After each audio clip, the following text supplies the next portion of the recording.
Dhanik Bharat Educational Institutions, Inter, IIT, JEE, NEET, admission opened. Hyderabad greater పరిధిలోని financial district నానక్రామ్గూడలో గల American consulate కార్యాలయ రహదారికి America అధ్యక్షుడు Donald Trump గౌరవార్థం డొనాల్డ్ ట్రంప్ అవెన్యూ అని పేరు పెట్టాలని తెలంగాణ ప్రభుత్వం అధికారికంగా నిర్ణయించింది.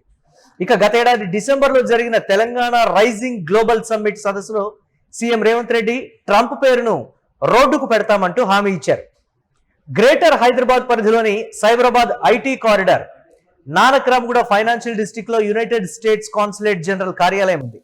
ఈ నెల 23న ఈ కార్యాలయాన్ని అధికారికంగా ప్రారంభించనున్నారు తెలంగాణ ముఖ్యమంత్రి రేవంత్ రెడ్డి. భారత్ లోని అమెరికా రాయబారి సెర్గియో గోర్ కూడా ఇందులో ఉంటారు. దీంతో కాన్సులేట్ కు వెళ్లాల్సినటువంటి రోడ్డుకు యుఎస్ అధ్యక్షుడు ట్రంప్ పేరు పెట్టాలని రాష్ట్ర ప్రభుత్వం నిర్ణయించింది.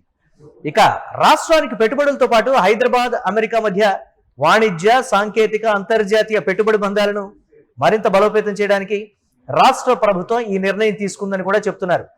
హైదరాబాద్ను అంతర్జాతీయ స్థాయి ఐటీ, ఫార్మా, ఏరోస్పేస్, డిఫెన్స్ రంగాల్లో గ్లోబల్ హబ్ గా కేంద్రంగా మార్చడంలో అమెరికన్ సంస్థల ప్రముఖ పాత్రను పోషించాల్సి ఉంది. మరోవైపు అమెరికా వెలుపల ఒక సిట్టింగ్ యుఎస్ ప్రెసిడెంట్ పేరును ఒక రహదారికి పెట్టడం ప్రపంచంలోనే ఇదే తొలిసారి అని అధికారిక వర్గాలు పేర్కొంటున్నాయి. నగర అభివృద్ధికి దోహదపడిన మరికొన్ని గ్లోబల్ బ్రాండ్లను గుర్తించే క్రమంలో రాబోయే రోజుల్లో Google street, Microsoft road, Wipro జంక్షన్లతో పాటు ప్రముఖ పారిశ్రామికవేత్త దివంగత రతన్ టాటా పేరిట టాటా ఇంటర్చేంజ్ పేర్లను పెట్టేటువంటి ప్రతిపాదనలు కూడా ప్రభుత్వం పరిశీలిస్తోంది.